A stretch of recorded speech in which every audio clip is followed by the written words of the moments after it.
Some people have been saying January has gone fast. Others said it's probably January 84th right now. Who knows? But we're wrapping up January with one last dry January mocktail. Joining me now, Christa, Csoka, and Grayson, Nauta of the Artisan's Palate. Welcome, ladies. Thank you. Thank you. Thank you so much for being here. Look, we've been doing this all month long here in January, dry January mocktails that are great. Before we get into what we have today, tell us a little bit, Christa, about the Artisan's Palate and what you guys do, not just in January, but throughout the year.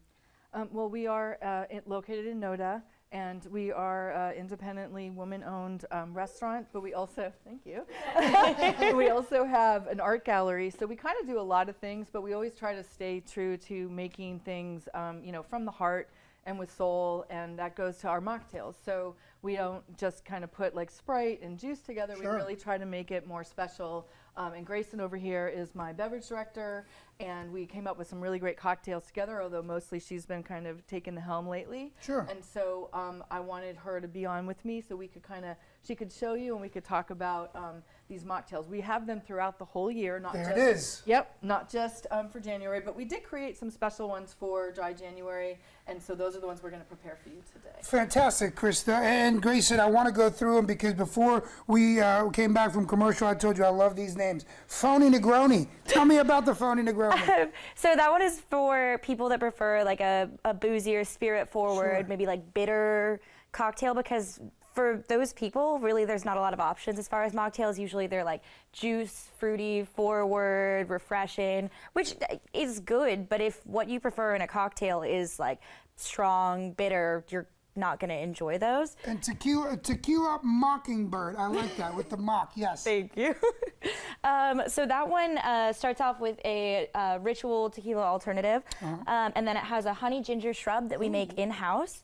As well as muddled fresh grapefruit and some fresh muddled ginger. So that one still has like a strong flavor profile despite being pretty juicy. Well, let's get to it. It sounds delicious. I love Alrighty. it. While Grayson is preparing this, I want to piggyback on what you mentioned, woman-owned. I always love, you know, highlighting businesses in our community that are veteran-owned, that are woman-owned, that are minority-owned. Why is it so important to you and to the folks at Artisan's Palate to not only have it be woman-owned, but make sure that that message is being sent out to the community? Well, one is in our industry, there aren't very many women chefs. In fact, I believe there's only 2 women chef-owned restaurants in Charlotte, one of which is 300 East. I think that it's just important that we support each other.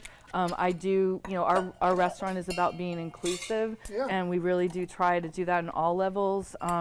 And I think when it comes to, you know, if you think about it, most chefs learn from their mamas. So, and I think that that's something, you know, there's not very many women in the kitchen. So personally, you know, I'm older and I've been doing this a long time. I want there to be more women in the kitchen, you know, professional kitchens. So that's something that, you know, we do try to do. I did want to mention about the Phony Negroni does have all spirit free, so it is like a Negroni in the sense that, because Negroni is equal parts gin, Campari, and sweet vermouth. So we are using all spirit free.